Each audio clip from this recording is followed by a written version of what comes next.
પપ્પાજી, હવે આ યોગ, ધ્યાન, મેડિટેશન બધું પછી કરજો. પેલા આ દવા પી લ્યો અને પછી જમવા બેસી જાઓ. વાહ વાહ દીકરા, વાહ, તમે કેટલી અમારી કાળજી રાખો છો. આમ જેવા ગઢા માવતરની કેટલી સેવા કરો છો. ભગવાન તમારી ચલતી કળા રાખે. ભગવાન તમારું ભલું કરશે દીકરા. અરે મમ્મીજી, પપ્પાજી, હું લગ્ન કરીને આવી, પિયર છોડીને આવી, ત્યાર પછી તમે જ તો મારા માવતર છો. અરે દીકરાઓ, અમારા ભાગ્ય સારા કે તમ જેવી ગૃહલક્ષ્મી, ભાગ્યલક્ષ્મી અમારા આંગણે આવી. અરે પપ્પાજી, સેવા કરવી ને એ મારી ફરજ છે અને હું કઈ ઉપકાર નથી કરતી. હું મારા પિયરમાં મારા માતા પિતાની સેવા કરતી જ હતી અને મારા માતા પિતા સાથે હંમેશા હું દીકરી નહીં પણ દીકરો બનીને રહી છું. અરે દીકરાઓ, ઈ તમારા જન્મદાતા હતા, અમે તો તમારા સાસુ સસરા છીએ ને. હા વહુ દીકરા, અમને બેયને સાસુ સસરાને ગરમ ગરમ ફૂલકા ખવડાવવાના, બેયની સેવા કરવાની, બેયને ટાઈમસર દવા પાવાની, આટલી બધી અમારી સેવા કરો છો. તમને જરાય થાક નથી લાગતો? તમને કંટાળો નથી આવતો? અરે મમ્મીજી, ઘરના કામ કરવામાં થાક ને કંટાળો શેનો? વાહ દીકરાઓ, વાહ, શું તમારી સમજ છે. ખૂબ સુખી રહ્યો, તમને કોઈની બુરી નજર ન લાગે. ભગવાન તમારી રક્ષા કરે, ખૂબ સુખી થાવ. બસ આ જ મારી સાચી સંપત્તિ છે. ચાલો, હવે બહુ બધી વાતો કરી, ઘરમાં બીજા ઘણા બધા કામ છે. તમે જમવા આવો. હા હા હા, અમે આવી છીએ. હાલો હાલો. કેટલી ભગવાનની કૃપા છે જુઓ, કેટલી ડાય વહુ આપણને મળી છે. આ બધા આપણા કર્મનો વાત છે.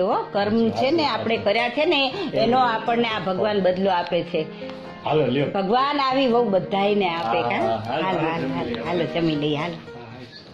અરે મહારાણી, જરાક આ બાજુ પણ જુઓ. આ તમારા હસબન્ડ ની પણ થોડી કેર કરો. અહીં તો આવો. બોલે તો જો છે. કેવી બોલવાની તમને આવી મજા આવતી હશે નહીં? તમારી એક હાકલે હું હાજર ન થઈ જતી હોય તો તમે મને કયો. એ મારા સાત ખોટના ઘરવાળા, તમારો ખૂબ ખૂબ આભાર. પણ આ વીજળીના ચમકારે આવો છો અને વીજળીના ચમકારે ભાગી જાવ છો, એનું શું? હા, એ તમારી આગળ અહીંયા સામે તમારી પૂતળાની જેમ બેઠી રહું તો થાય. એ હું તમારી ઘરવાળી છું, આ ઘરની તો નોકરાણી કે નહીં? સમજાય છે કાંઈ? ઓકે ઓકે, તને કોઈ વાતે નહીં પહોંચાય. પણ હા, મારે તને એક વાત કહેવાની છે. જો તારી પાસે ટાઈમ હોય ને તો હા બોલો. આપણે બહાર જવાનું છે. બહાર? ક્યાં? અને મમ્મી પપ્પા? મમ્મી પપ્પાની રસોઈ તું વહેલી કરી નાખજે અને પછી આપણે બંને બહાર જવાનું છે, લોંગ ડ્રાઈવ પર. ખુશ? ખુશમ ખુશ, ખુશ ખુશાલ. વાવ, થેન્ક્સ. અરે થેન્ક્સ તો મારે તને કહેવું જોઈએ. કેમ? શું કેમ?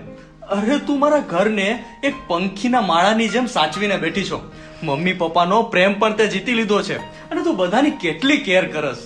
ખરેખર હું મારી જાતને ખૂબ જ નસીબવાળો માનું છું. આઈ એમ પ્રાઉડ ઓફ યુ. મને ગર્વ છે તારી ઉપર કે તું મારી વાઈફ છે. Thank you so much. પણ આ એક સ્ત્રીનો ધર્મ છે, આ દરેક સ્ત્રીએ કરવું જ જોઈએ. અને આ બધું લાવો સાસરામાં આવ્યા પછી દરેક સ્ત્રીઓએ લેવો જ જોઈએ અને હું મારી ફરજ નિભાવું છું. એવું તું માને છે, પણ બધી સ્ત્રી થોડું એવું માને છે. હા, સ્ત્રી તો નારાયણી છે. એ ધારે ને તો પરિવારને એક તાતડે બાંધીને રાખે અને જો એ ધારે ને તો એના કડવા વેણે આ પરિવારના માળાને વેર વિખેર કરી નાખે છે. અને પુરુષના વચ્ચે કઈ બોલી શકે ના સહી શકે. પણ હા, હું જરૂર નસીબદાર છું કે મારી ઘરવાળી ખૂબ જ ગુણવાન અને સંસ્કારી છે. I am proud of you. Thank you thank you thank you so much. આ કઈ સમજાતું નથી. ટીચરે આદર્શનો નિબંધ લખવાનું કીધું છે, આમાં કઈ ખબર જ નથી પડતી આમાં શું લખવાનું હોય છે. લાઈને ભાભીને બોલાવો, ભાભીને કઈ ખબર પડતી. ભાભી, ભાભી જલ્દીથી આવો. શું દેવરજી? મને ટીચરે આદર્શનો નિબંધ લખવાનું કીધું છે પણ મને આમાં કઈ ખબર નથી પડતી. આદર્શ વહુ એટલે શું? લખો. આદર્શ વહુ એટલે ઘર પરિવારને એક તાંતણે બાંધી રાખે એને આદર્શ વહુ કહેવાય. પરિવારના એક એક સભ્યનું દિલથી ધ્યાન રાખે, પરિવારના એક પણ સભ્યને ક્યારેય કોઈ જાતનું કાંઈ દુઃખ ન થાય એની ખાસ સંભાળ રાખે. એને આદર્શ વહુ કહેવાય. પરિવારના એક એક સભ્યને ભાવતી વાનગીઓ બનાવી બનાવીને ખવડાવે એ પણ સાચા દિલથી એને આદર્શ વહુ કહેવાય. જ્યારે પણ પરિવારમાં કોઈ પ્રસંગ આવે ને તો તે પ્રસંગમાં અને પરિવારના દરેક સભ્યો સાથે જેમ દૂધમાં સાકર ભળે ને એમ ભળી જાય એને આદર્શ વહુ કહેવાય. અને હા, કોઈ પણ જાતના દુઃખને કે કોઈ પણ જાતની કડવી વાતને એમને એમ ઘૂંટડો ઉતારી જાય ને છતાં પણ હસતું મોઢું રાખે ને એને આદર્શ વહુ કહેવાય. કોઈની પણ વાતને ક્યારેય સામે ચડીને જવાબ ન આપે ને એને આદર્શ વહુ કહેવાય. અંદરથી ચાહે પોતે ગમે તેટલી કેમ ન તૂટી જાય પણ છતાં પણ બધાની સાથે હસતા મોઢે રહે ને એને આદર્શ વહુ કહેવાય. તો દેરજી, હવે સમજાઈ ગયું કે આદર્શ વહુ એટલે શું? હા, આદર્શ વહુ એટલે અમારા વાલા વાલા ભાભી. બરોબર ને? અરે ગાંડા. કોઈ છે ઘરે? હેલો. એ વહુ બેટા, આ જુઓ તો આ બેન આવ્યા છે. નમસ્તે. નમસ્તે. અમે ઘરે ઘરે સર્વે કરી રહ્યા છીએ, તો એ બાબતે ઘરની થોડી વિગત જાણવાની હતી. શેનો સર્વે?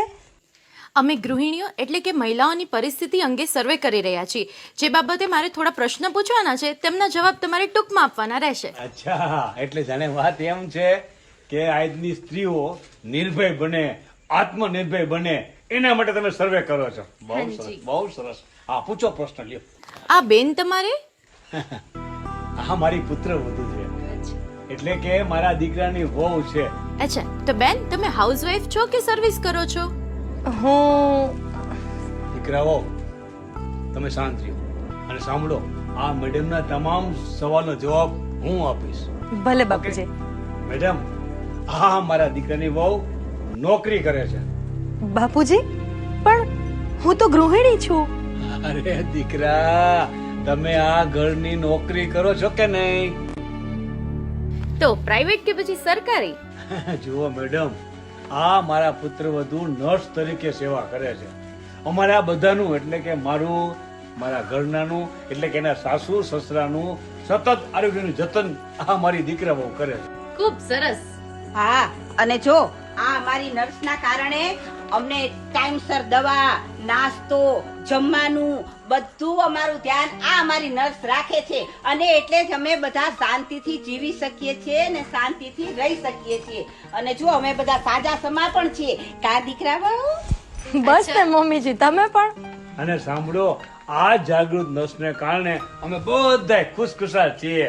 બરાબર ને? સરસ. શું વાત છે? હજી જવાબ ક્યાં પૂરો થયો છે, સાંભળો તો ખરા. ઓકે ઓકે વડીલ, બોલો બોલો. હા, મારી પુત્ર વધુ એક શિક્ષક છે અને એ પણ આદર્શ શિક્ષક.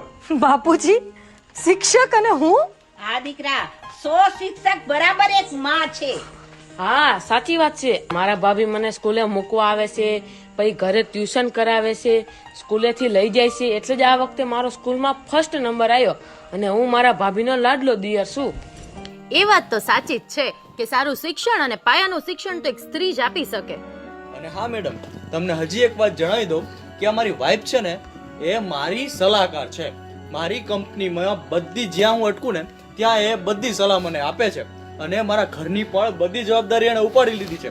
એટલે સલાહકાર કમ પણ સેક્રેટરી છે મારી વાઇફ. અને બીજી વાત, હું તો રજા લઉં છું, આરામ કરું છું, કર્મચારીઓ પણ રજા લઈને આરામ કરે છે, પણ મારી વાઇફ એક દિવસની પણ રજા લીધા વગર પગારે આ બધી પોતાની સેવા આપે છે અને પોતાની ફરજ નિભાવે છે.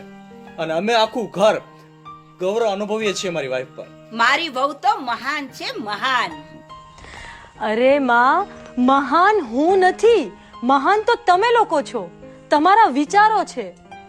મને આટલી વાહ વાહ કરાવી અને જે મહાનનું પદ જે તમે મને આપો છો ને એ પદના સાચા હકદાર પણ તમે જ છો. માં, બાપુજી, આ સમાજમાં કોઈ પણ વ્યક્તિ છે ને સારું કે ખરાબ થઈને જન્મ નથી લેતું. એને સારું કે ખરાબ કરવા વાળા આપણે જ છીએ. આપણો પરિવાર, આપણો સમાજ, એ જ કોઈ પણ વ્યક્તિને ખરાબ છે કે સારું છે ડિસિઝન પણ આપણો સમાજ જ લે છે. કોઈ પણ એક વ્યક્તિને જ્યારે સમાજ ખરાબ ચિતરી નાખે છે ને કે તું ખરાબ છો, તું ખરાબ છો, તો એ વ્યક્તિ ક્યારેય સારું કામ કરી જ નથી શકતો. બસ એવી જ રીતના કોઈ પણ એક વ્યક્તિને તમે જ્યારે એને વાહ વાહ કરશો, જ્યારે તમે એને કોઈ પણ કામ કહેવા માટે એને મોટિવેટ કરશો તો એ વ્યક્તિ ઈચ્છીને પણ કાંઈ ખરાબ કામ નહીં કરી શકે. એને કોઈ પણ ખરાબ કામ કરતા પહેલા એકવાર આંચકો જરૂર લાગશે. બસ આવી જ રીતના જો આ જ વાત દરેક પરિવાર, દરેક સમાજ જો આ વાત સમજી જાય ને તો કોઈ પણ પરિવારનો માળો તૂટતા પહેલા બચી જશે અને કોઈ પણ ઘરની ગૃહલક્ષ્મીને આપઘાત કરવાનો વારો ક્યારેય પણ નહીં આવે. વાહ, ધન્ય છે હો. શું વિચારો છો તમારા?